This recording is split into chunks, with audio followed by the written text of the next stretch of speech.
Hello and welcome. My name is Katie and I'm 23. I am from the Midwest and I spent the first 16 years of my life in the Illinois foster system. It's pretty heavy. It just weighs on you. What was your situation like? How many homes were you in? Were you abused? All of these questions I've been asked by almost every single person I've ever met in my advocating career since I turned 18. And I have to say, y'all can stop asking now. Because the people who aren't abused, the people who don't live in a million homes, the people who don't have emotional abuse and physical abuse and, Lord, sometimes sexual abuse. There are children in the foster system every single year who actually die and little to nothing is done. This world is full of people who wear a mask. Look at me. I'm wearing fake eyelashes right now. Like, we all wear a mask. But I'm going to take mine off. Not really, because I don't want to scare people yet, but I'm going to take my metaphorical mask off and I'm going to show you what's inside of a person who spent their life, all of their formidable years, like me. I'm not going to start at the beginning because that would be outrageous, but I'm going to start about 6 months ago. I was watching a YouTube video. No, it wasn't a YouTube video. I'm sorry. It was on Facebook. It was on Facebook. I was just scrolling through and I saw my boyfriend. His name is Ashton. We've never met. And he is the CEO, founder of this tiny little organization called Thorn, with an N like a rose thorn. And I had heard of the company, but I had no idea that it was, not company, organization, whatever.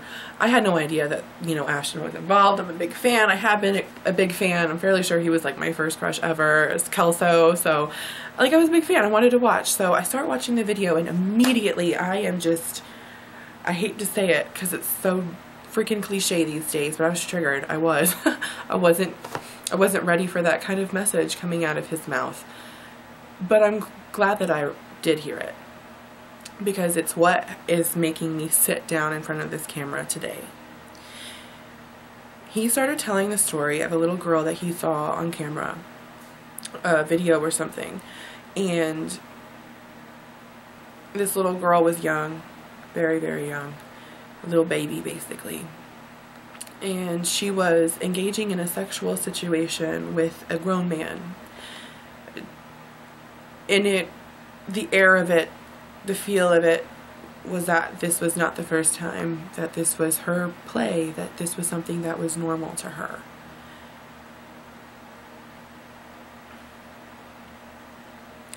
And if you read my case file, you can literally read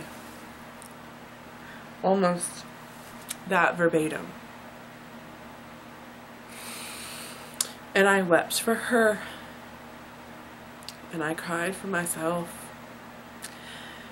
And I was angry at myself mostly because of all the things that I've gone through. I was so busy with my own healing and trying to just do things the way I wanted to do them.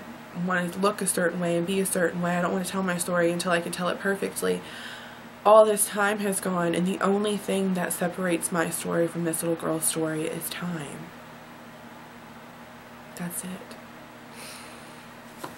This little girl, she's feeling the things that I felt. She's doing the things that I did. And yes, I have a handkerchief, okay? I know it's not 1950, but get over it. And I'm gonna mess up my makeup and I'm gonna cry, but it's fine, okay? It's part of healing. It's part of getting it out. You can cry. You can be a mess. It's fine. Just don't stay that way. So I'm watching this video and I start thinking about my life and how I can use what I've been through to help others. And that's what I'm here for. That's what I'm going to do. That's what I'm going to try to do. I'm going to start with a story that's very, very heavy. I do not like to sugarcoat things. I do not like to beat around the bush. I'm not going to get grotesque, but I'm going to be blunt. So if you are triggered by rape, if you are triggered by sexual abuse, if you are triggered by child abuse or foster care situations, I would seriously recommend not watching this video today.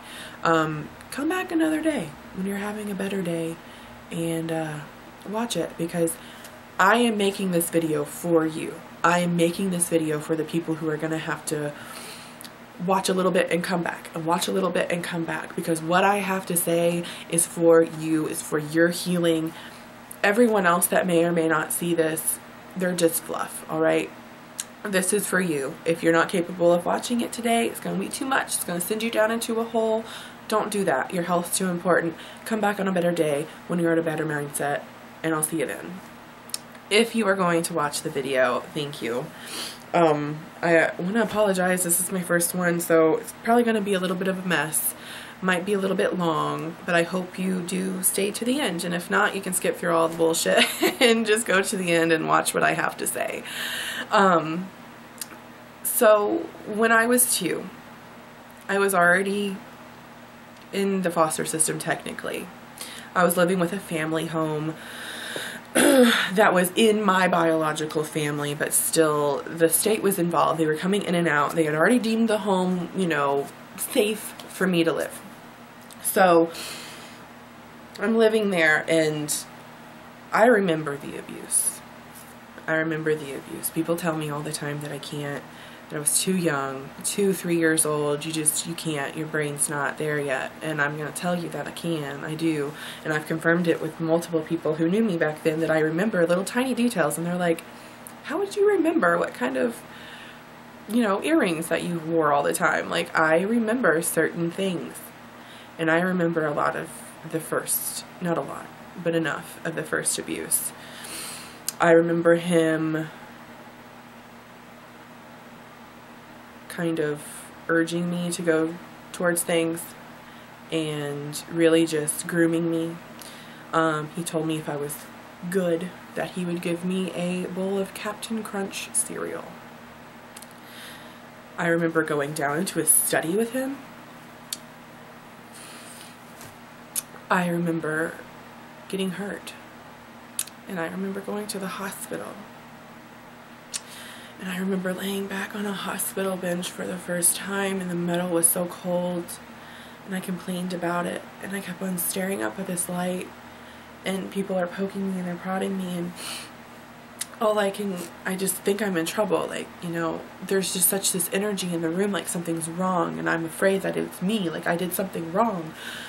And I did not know that night that they were taking a rape kit on me. They don't typically do that with a child that young. But since there was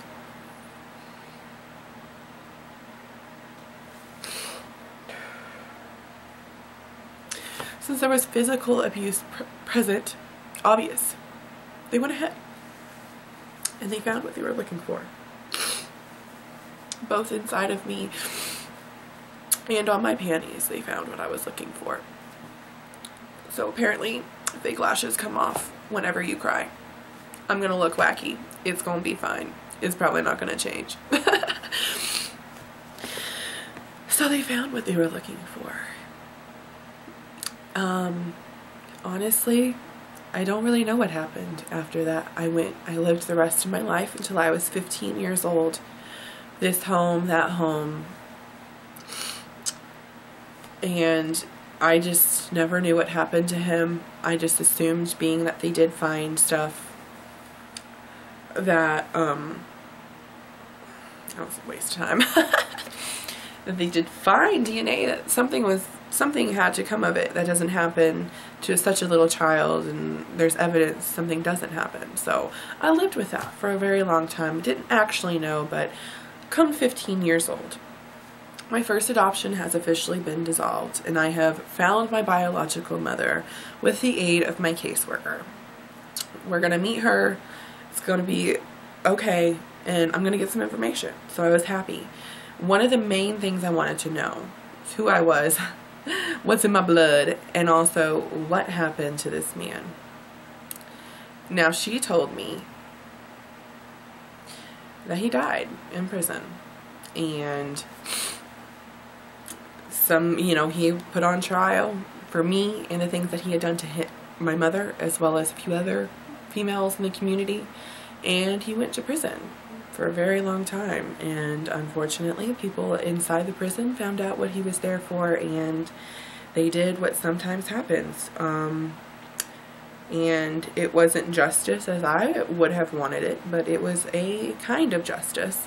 And I took that on, and of course I was a lot less healthy at that time. So when I heard that he had been basically murdered in prison, I was like, oh God, oh no. Ooh. But I'm a lot healthier now and realize that even if that had been a reality, that's not the kind of justice that you want. It doesn't make anything better. I would have much rather him rotted in prison, as far as I'm concerned. But, as you might have been anticipating, that was not the truth either. So, I sit on that for another 6 years? 5 or 6 years? And I meet my biological family from my paternal side, my father's side, on Facebook, of course. And we meet, and I'm talking to my aunt, who was very involved in all this situation of me going to the foster system, and she knew what happened to send me there. So we were talking one day about just that situation. And, I was like, yeah, well, he got what he deserved, so that's what it was, and she was just like, what? And she's like, no, I don't think he got what he deserved at all. And I was like, what do you mean? Like, what worse could happen? He was freaking murdered in prison. And she literally almost stopped the car. And she said, Katie, no. He never went to prison. So I'm just reeling. Never went to prison, never went to prison. Okay, so he went to jail? No, he never went to jail either. A matter of fact, after you were put into your first foster home, official, out of the family foster home, there was no one really there to fight for you. So the charges were dropped. The DNA was lost. And he went back home. I can't explain to you the anger, the hatred, the rage that creeped up in my person. I've never felt this way before. I was so angry at this injustice. How could that happen? It's black and white, and yet here it is. So I heard from the second time in my life what was said on trial to make a judge who went to law school say, okay, yeah, go on home, buddy. Go on home, Bubba. Go on. His wife, who would have been my maternal figure in this home, told the judge the reason why there was DNA found both inside of me and on my panties was because she had been doing things that grown-ups do when they're married and in love, and when things were done, she needed to clean up, so she used my panties, my tiny little panties, to clean up. And then, even more peculiar, instead of taking them with her or throwing them in the hamper, she left them on the floor. And then later, whenever we were going out somewhere, she told me to get dressed, and I must have put those same panties back on. That held up. Sure as shit, it held up. I can't even be mad at that because it's so absolutely bizarre to me. But then knowing how the county is, and how that they genuinely just did not care to do the paperwork, they did not care to press charges. I was already taken out of the home. I was never going to come back. As far as they knew, there was never going to be any other children in this person's care. So they literally did not care. This does not sit well with me. This fire inside me, it turns from a hatred to a rage to a passion that I have to do something. So the first thing that I come up against is the statutes of limitations, because it's been a while, but it hasn't been a long time for me. So I don't care. You know, statutes of who? Laws are changed every single day. So I'm like, I am going to get out and I'm going to fight. And if there is DNA, if there is proof, there is evidence, if there can be a conviction, you should be able to grasp that justice. I'm going to fight for this. I don't care. Let's go to the Supreme Court right now. Like, we're getting this done. So I'm trying to find things. Of course, I go to the police department and I'm told by a very reliable source that it was more than likely thrown away because it was shoddy police work. Not surprising, but a big kink in the plans. So I'm like, all right, I know that there was a rape kit taken, and a lot of times hospitals keep this kind of stuff. So I'm trying to figure out how I can get that, because technically I have a different name, I have a different social security number as I did back then, so I can't just walk up and say, hey, give me this random person's information, her file, and all of this other bologna. It's a whole lot more complicated than that. So I'm trying to figure out how I can do this, and in the meantime I'm getting a hold of resources in my community. I reach out to the women's shelter and say, listen, I'm a broke bitch, this happened, can you help me, because I don't have the money myself to go out and hire an attorney. And they're like, yes, absolutely, let's do something about this. This is outrageous. So I'm getting this ball rolling. And my aunt, the one who started it all, sends me a picture message. And it downloads. And I see this man. In his picture, his address, where he is exactly right now. And I knew that I didn't need to go down there. I knew that it wasn't going to help anything. I knew that I was not going to get any closure. But I had to go anyways. So I typed it into my GPS and it was only like 22 minutes away or something like that. It was not too far at all. So I was like, all right, I'm doing this. I'm going down there. I genuinely thought, I did, like seriously in my soul thought that it was going to bring me some kind of closure. So I get my car and I drive. It's one country road, then another country road, then another country road, then an even smaller country road, then a gravel road that turns into a driveway. I'm driving down this long road and my heart's just beating out of my chest for no reason. Beating out of my chest. I'm driving down this long driveway. There's trees on either side, and I go and I see him. The person who started it. Had he not done that to me, I would have not gone into the foster system. Had I not gone into the foster system, what would my life have been? There he was. But what do you say to a rock?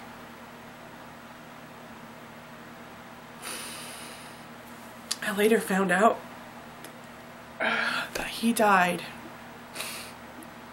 right around the same time that I found out that he never went to prison. The fire that was within me, I thought it would die. I did. Where else is it gonna go? There will be no trial. No statutes of who. I'm not gonna fight it because there's nothing to fight. You can't put a corpse on trial unless they're a pope. You can't do it. The story of my justice is that there is none.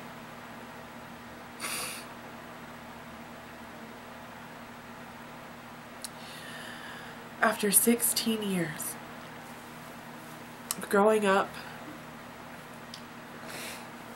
thinking that he got what he deserved,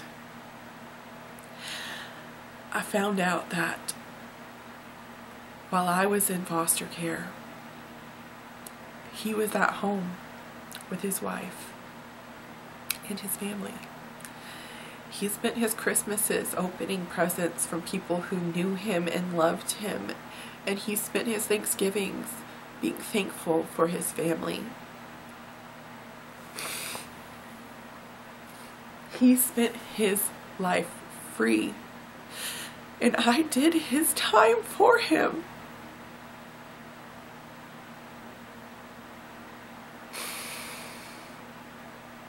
There is no justice. Not for some of us. Not for a lot of us. You know, I quickly, after this happened, it just changed me so much that I had to start talking. I was like, I can't just internalize anymore. I'm going to explode. So I started talking to people. When you start talking to people, you start unifying with people. And when you start unifying with people, you realize that your story, this big crazy story, this tragedy that's happened to you, it's not abnormal. If anything, it kind of is the norm. I start talking to girls, friends I know, not random people from the internet, friends I know who went through almost the same thing. Yeah, my perpetrator's not in jail. Yeah, my perpetrator still lives up the street and I could never get anything against him. Yeah, my perpetrator, you know, it happened 20 years ago, so they don't give a shit anymore. It's gotta change. Do I know what's gonna change it? Abso-freaking-lutely not. I wish I did. I wish I did. I would be pushing for it right now. I don't. The only thing that I know how to do is talk. I lived through this ridiculous shit for some reason. And if the only reason is for me to be able to sit in my living room and unify people who have gone through the same thing I did, then that is enough. Listen, I believe in unity so much that I'm wearing my unity t-shirt. But also, I believe in it so much that I'm willing to put myself out on the internet to be ripped apart by whoever. My stories out there that are going to crush me to tell some of them. I'm going to put them out there because I truly believe that if we tell our stories, all of us, in any capacity, you are capable of doing that. Whether that's literally verbally telling your best friend, or making a YouTube video, or making a Facebook status, whatever you're capable of right now, do it. Say your story. Tell your dirty little secrets. Throw your skeletons out of the closet and air that shit out, man, because nothing is happening because nobody's telling these stories. We hear these stories, one from over here, one from over there, and oh my gosh, this tragedy. Oh, that's so awful that this happens to some of you. It does not happen to some of us, my friends. It happens to most of us, and that's the issue. And my plan is, I'm going to start this campaign, and I hope that people share their stories as well, and that so many stories come out, and there's so much out there that they won't have a choice but to do something. If we all unify and we all rip the face off of this ugly beast, they can't not change it. I believe that 100%. And that is what I'm doing. This is the Silver Linings campaign. Why the name? I don't know. I've always been obsessed with silver linings. I used to draw them. I was obsessed with the idea of a silver lining as a kid that, you know, right now is bad. There's not a whole lot that's not. But if you cling on to your one little tiny lining of hope, you'll get through. And I did. It worked. So cling on to your silver lining. And that's what I want this campaign to be about. I want it to be about unity and healing, and more importantly, just spreading light instead of negativity. Because if I can go through some of the things that I went through and to be dehumanized, to have the very essence of your intimacy ripped away from you, to be abused and neglected and left out in the rain, like literally and metaphorically. If I can get through that and still be a positive person and still love, you can too. Like I said earlier, being broken isn't what's important. I was broken. Lord, I was broken. I thought I was never going to be the same again. When I was 17 years old, I wanted to die more than anyone. Why? I would listen to a song and it would say, I am not afraid to keep on living. I am not afraid to walk this world alone. But I was. I didn't want to know what the world was going to delve to me as an adult, because what it gave to me as a child was shit. I didn't want to live in it. That mixed with the very, very, very real realization that I was really just a number. People didn't care about me. My caseworker didn't even know that I preferred Katie and not Kathleen for 2 years. I had a caseworker accidentally refer to me as a case number one time. That was great. So that mixed in, you could see why a lot of foster kids are choosing to kill themselves. Is it an easy way out? Yeah. But it's a way out, and people are taking it because they're so desperate and they're so lonely and they're so depressed and there's no help. Really, you just have to get through it. I looked at my growing up in the foster system as a sentence. I can remember at 11 years old saying, I've got 7 more years, I've got 7 more years, I've got 7 more years, I can make it. And that's so, that's devastating. That was my whole childhood. And I just looked at it as something that I had to get through. So maybe this video will see 10 people's eyes. Maybe it won't. Maybe you'll see a lot of people's eyes. But even if it sees nobody, I can at least say that I tried. And that I can at least try to do my part to change it. Because if not, in another 20 years, there's going to be another little girl with another man. And the only thing that will separate me and this other girl and this girl in the future is time. Because it's been like this for a long, long, long time and nothing's being done. So this is me, Katie. Change the system, please. Because it's fucked. Bye!